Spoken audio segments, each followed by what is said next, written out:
오늘 주신 말씀은 사사기 18장 30절에서 31절입니다. 함께 합독하겠습니다. 단 자손이 자기들을 위하여 그 새긴 신상을 세웠고 모세의 손자여 게로슴의 아들인 요나단과 그의 자손은 단 지파의 제사장이 되어 그 땅 백성이 사로잡히는 날까지 이르렀더라. 하나님이 집에 실로에 있을 동안에 미가가 만든 바 새긴 신상이 단 자손에게 있었더라. 이경희 목사님께서 자기들을 위하여라는 제목으로 말씀 전해 주시겠습니다.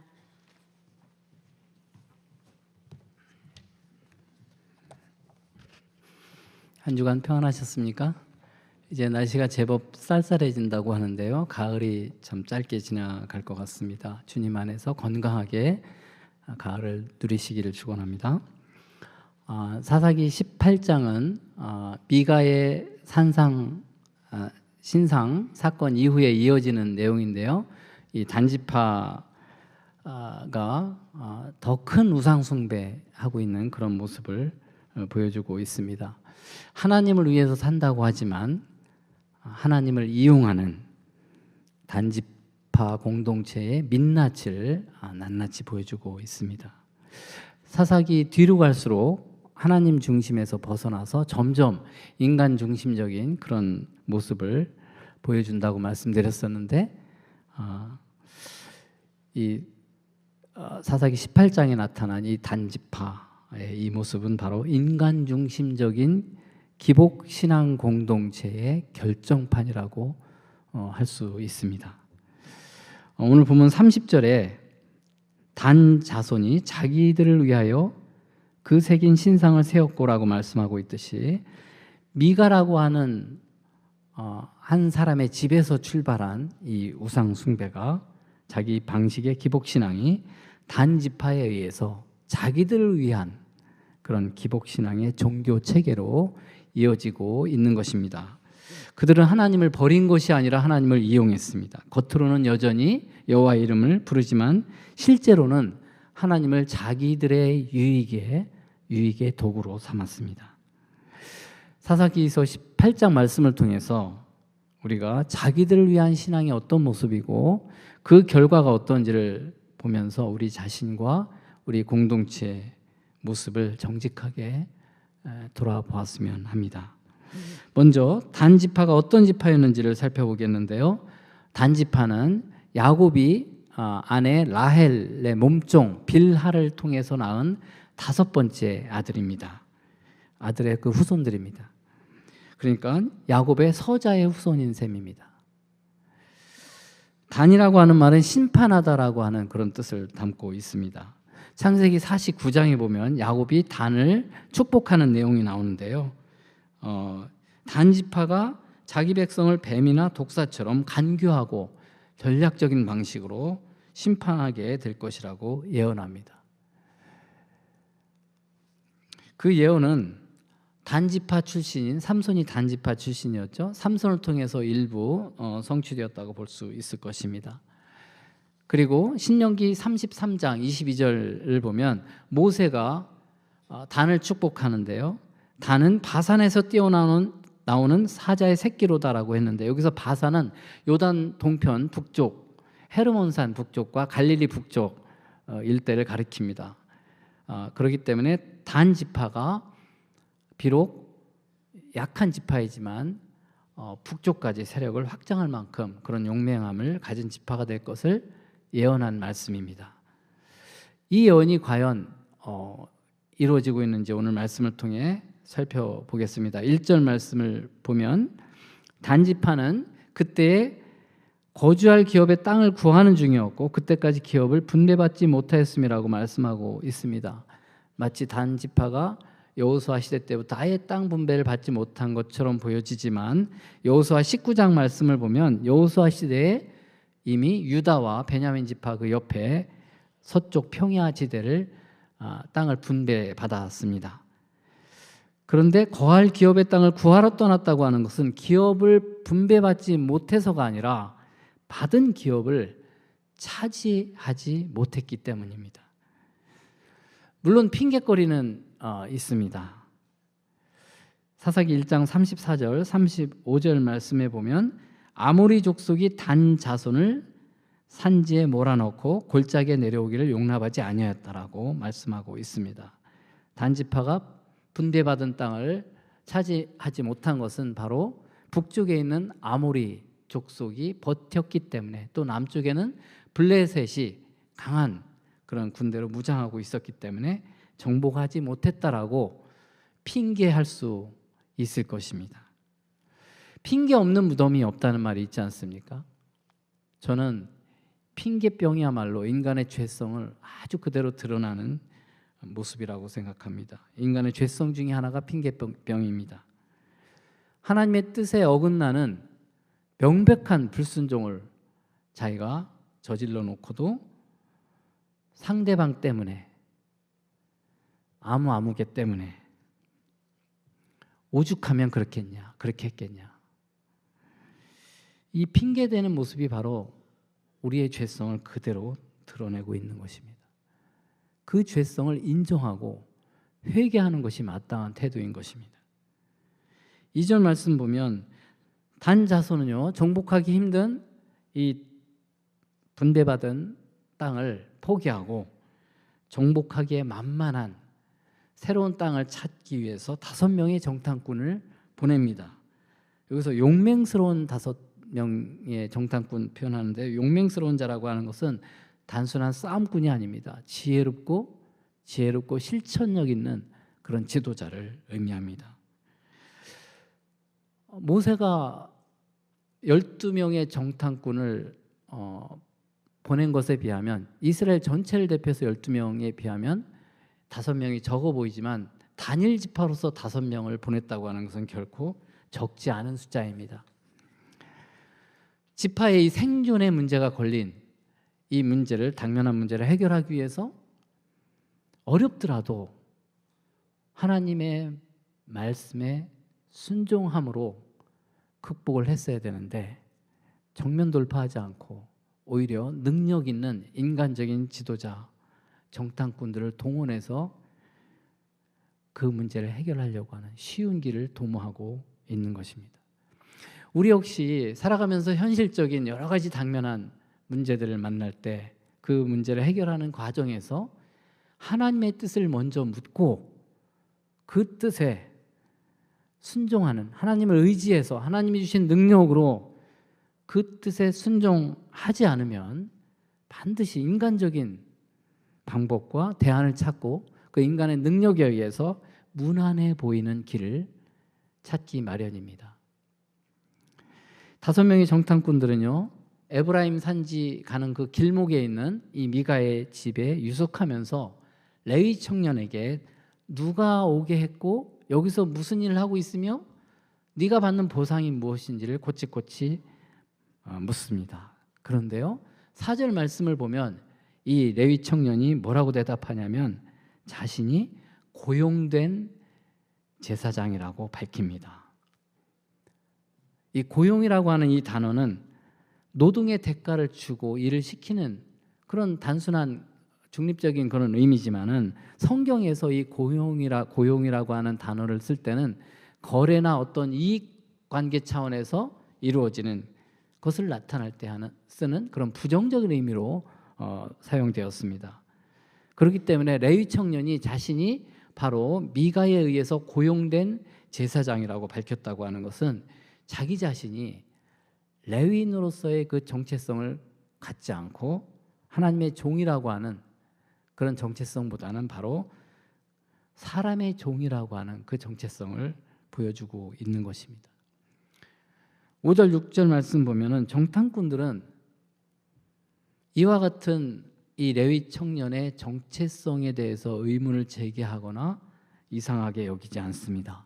그리고 미가의 집에서 벌어지고 있는 우상 숭배에 대해서 아무런 이의 제기도 하지 않고 문제의식조차 없습니다. 오히려 레위 청년에게 바로 자기들의 앞길이 어떻게 될 것인지, 형통하게 될 것인지 하나님께, 여호와께 물어봐 달라고 부탁까지 합니다. 미가의 집이나 레위 청년이나 레위 지파나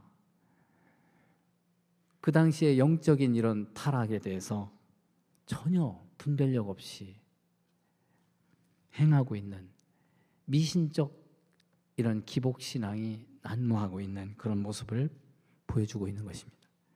7절 말씀 보면요, 정탐꾼들이 요단 북쪽 라이스 땅에 이르게 되는데, 라이스 백성이 염려 없이 평온하고 안전하게 경제적 부를 누리며 고립된 채 살아가는 모습을 발견합니다. 정복하기 쉬운 땅을 찾아 나선 끝에 풍요롭지만 요새화되어 있지 않는, 정말 정복하기에 만만한 새로운 신천지 같은 땅을 찾은 것입니다. 이 라이스 땅은요, 지도에서 보는 바와 같이 요단 북쪽 헬몬산 근처 레바논 골짜기 상류 지역에 있습니다. 이 레위 지파가 이 생존의 이 문제를 해결하기 위해서 어렵더라도 하나님의 뜻에 순종하는 그런 정면 돌파의 뜻을 정면 돌파하지 않고 능력 있는 정탐꾼들을 통해서 쉬운 길을 모색한 것입니다.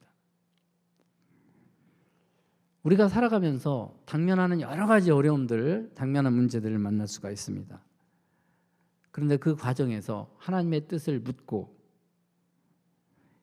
하나님을 전적으로 의지해서 하나님께 순종하지 않게 되면 인간적인 방법과 대안을 찾고 인간적인 능력을 의존해서 문안에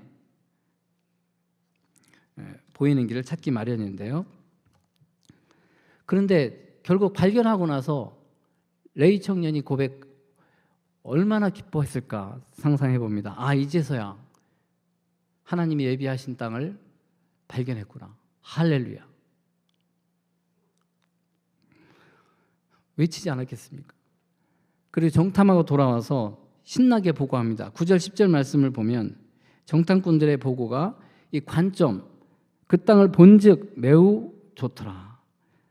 정탐꾼들의 보고는 이 관점 자체가 하나님의 관점이 아니라 인간의 탐욕의 관점에서 바라보고 좋아하고 있는 것입니다. 하나님이 약속하신 땅이 아니라 정복하기 쉬운 땅, 좋은 땅을 탐내는 욕망의 눈으로 바라본 것입니다.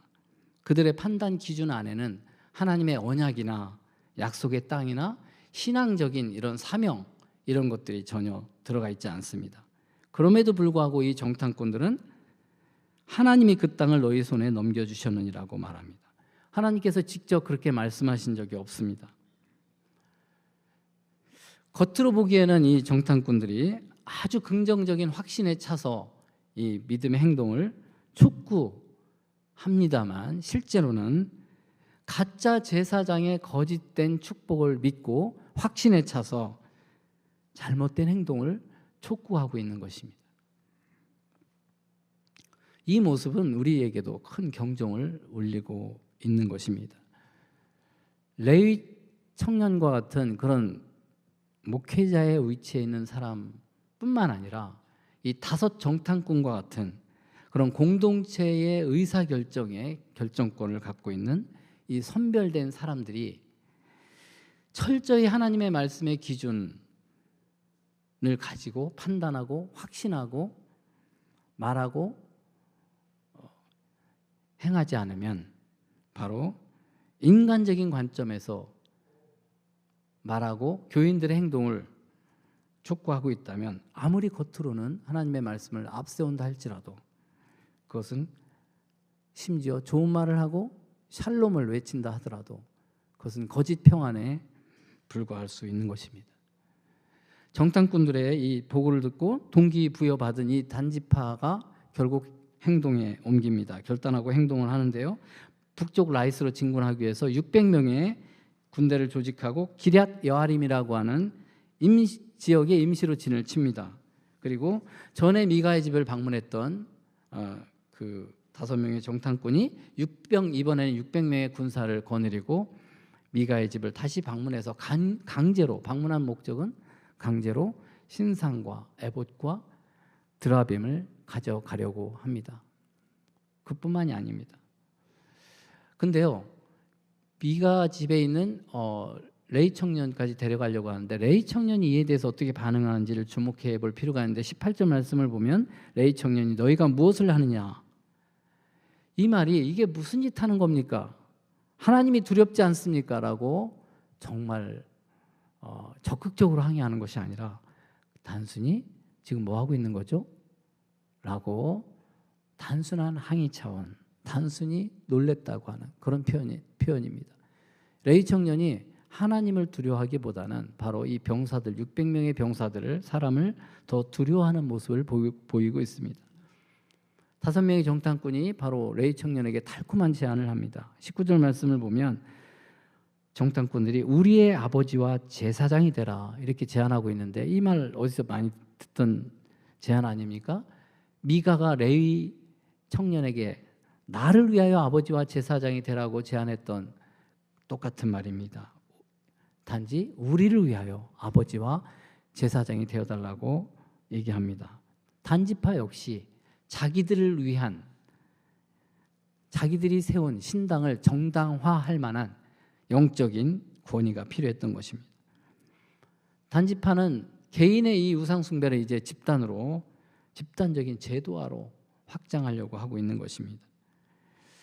근데 이 단지파가 위협할 뿐만 아니라 이렇게 유혹으로 설득하고 있는데요. 이것은 정말 달콤한 유혹일 수 있습니다. 왜냐하면 레위 청년 입장에서는 한 집의 제사장보다는 한 지파의 제사장이 될 수 있다는 그 유혹을 한 것입니다. 이것은 생계의 안정만이 아니라 이제 명예와 권력까지 주겠다고 하는 그런 약속입니다. 레위 청년이 그 유혹에 즉각 넘어갑니다. 20절 말씀 보면 그 제사장이 마음에 기뻐했다라고 하는 것은 진심으로 기뻐했다는, 즐거워했다는 것입니다. 하나님께 묻지도 않고 주저하지도 않고 즉각적으로 반응을 보입니다. 그래서 직접 레위 청년은 에봇과 우상과 드라빔을 챙기면서 그들과 함께 떠납니다. 라이스 땅으로 떠납니다. 하나님의 부르심보다는 더 나은 조건을 따라 움직이는 사꾼에 불과한 레위 청년의 모습을 보여주고 있습니다. 21절 이하의 말씀을 보면은 단 지파가요, 자신들의 가족과 그리고 재산 앞세우고 북쪽으로 라이스로 이동을 합니다. 그런데 미가가 이 사실을 알고 이웃 주민들과 함께 단 지파를 쫓아와서 항의를 합니다. 그런데요, 이 단 지파는 오히려 이 미가에게 저항하면 죽을 수 있다라고 협박을, 경고를 합니다. 그러니까 26절에 보면 미가가 단 자손이 자기보다 강한 것을 보고 돌아섭니다. 강한 상대 앞에 꼼짝 못하는 모습을 보이고 있는 것입니다. 단 지파 역시 하나님께서 분배하신 땅, 그곳에 아모리 족속과 블레셋이라고 하는 강한 족속이 있었기 때문에 밀려나는 처지에 있었는데요. 강자 앞에서는 약한 모습을 보였는데 이제는 27절 말씀 보면 만만한 상대인 라이스 거민에 대해서는 아예 잔혹하게 공격하고 그 성읍을 불살라 버립니다. 이처럼 절대적인 하나님을 믿는 그런 참된 신앙을 갖지 않고 거짓 신앙, 거짓 기복 신앙을 갖게 되면 약육강식, 신앙은 있다고 하지만 강한 자 앞에서는 약하고 약한 자 앞에서는 강한 그런 힘의 논리에 따라서 움직이는 모습을 보이게 되는 것입니다. 단지파의 이런 라이스 정복은요, 하나님의 뜻과는 전혀 상관이 없는 이기적인 기복신앙의 바탕을 둔 힘의 논리에 따라서 얻은 그런 결과였습니다. 앞에서 야곱과 모세가 단 지파를 축복했던 것은 하나님을 의지하고 하나님께 순종했을 때 하나님이 주시는 능력을 통해서 강해질 것이라고 말씀한 것인데, 바로 이 라이스 이 지역을 폭력과 약탈 통해서 점령한 것을 정당화하는 예언이 아닙니다. 그건 철저히 인간적인 방법이었습니다. 단지파는 약점이 있었죠. 서자의 후손들이었고 세력이 약한 단점이 있었지만 그것을 세상적인 그런 방법으로 세상적인 힘의 논리와 세상적인 지혜로 문제 해결을 도모한 끝에 자기들의 욕망을 결국 채운 것입니다. 그 결과가 어땠습니까? 30절 말씀 보면 이 레위 청년의 정체를 밝힙니다.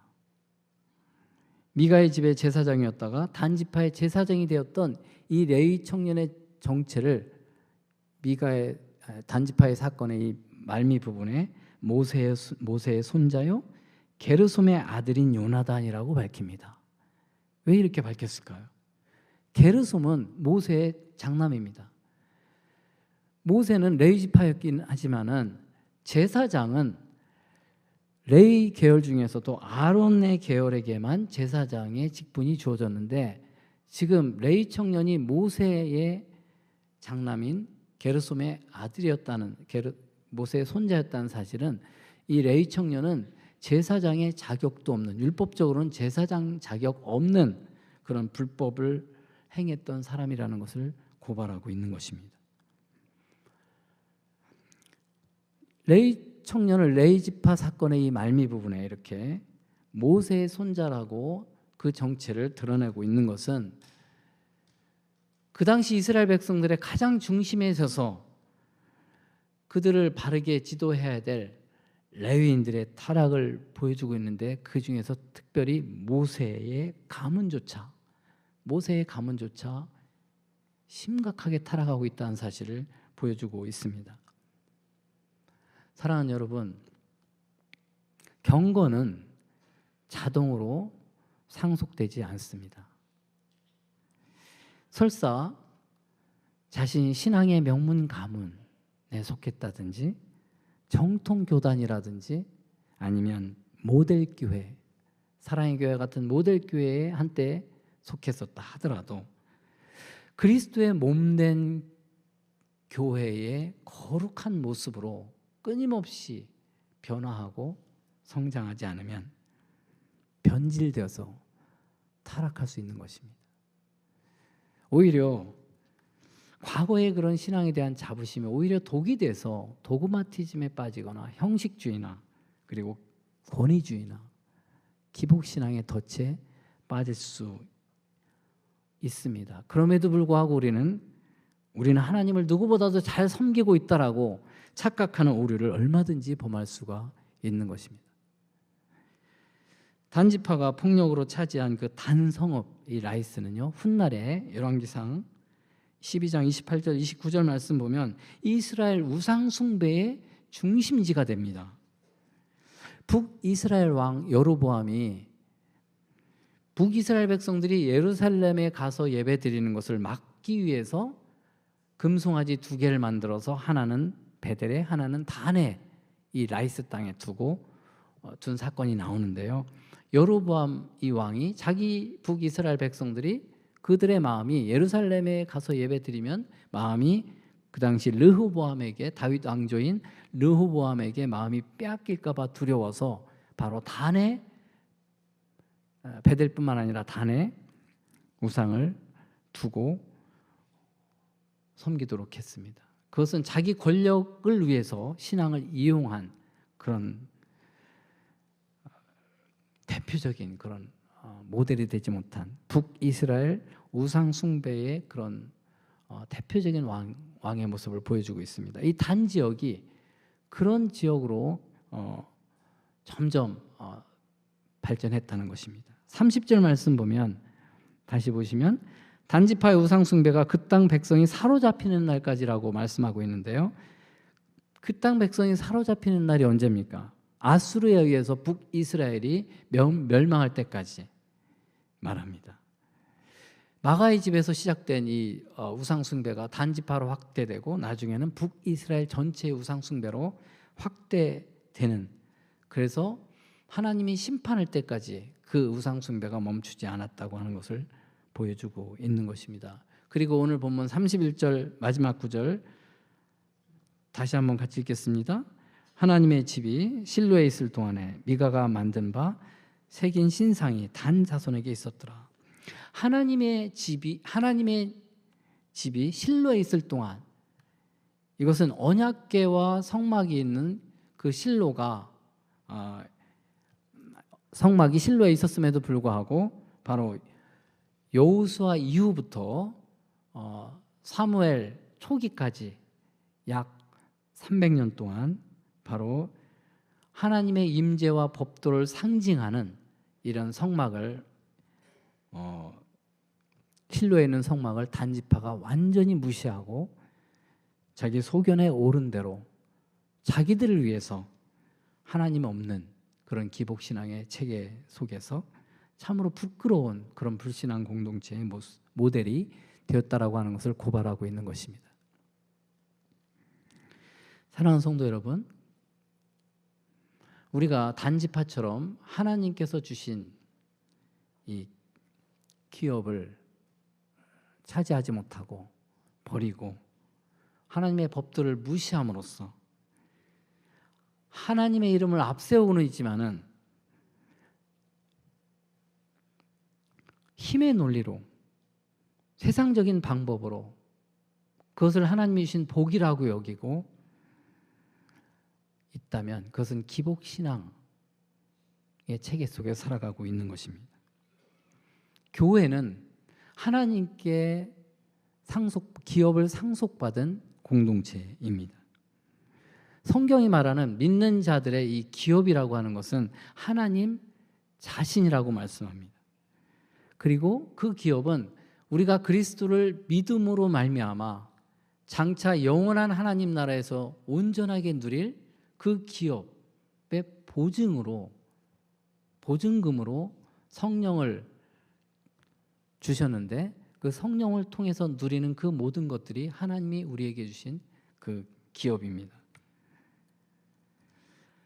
그런데 에베소서 3장 6절에 보면 그 기업은 단순히 개인이 누리는 그런 차원이 아니고 공동체가 함께 누리는, 함께 상속자가 되어서 함께 참여하고 함께 누리는 공동체적 기업이라고 말씀하고 있습니다.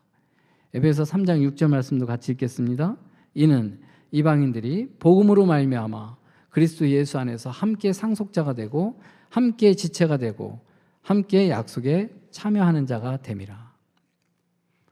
여기서 함께 상속자가 되고 함께 지체가 되고 함께 약속에 참여하게 되었다라고 하는 이 표현은 유대인뿐만 아니라 이방인이 함께 연합해서 상속자가 되었다고 하는 삼중적 강조입니다. 특히 함께 상속자라고 하는 말은 단순히 유대인과 이방인이 함께 구원받았다라고 하는 그런 차원을 넘어서서 하나님 나라의 모든 영광과 하늘에 속한 신령한 것들을 같이 공평하게 누리게 되었다라는 말씀입니다.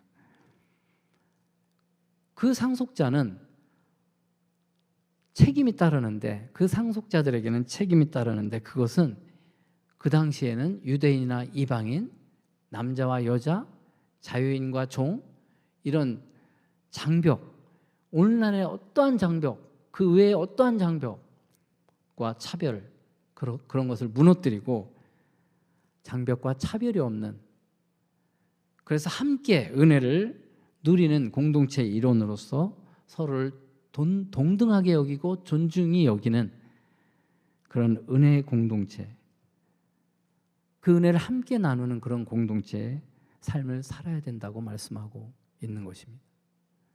우리가 하나님께 진정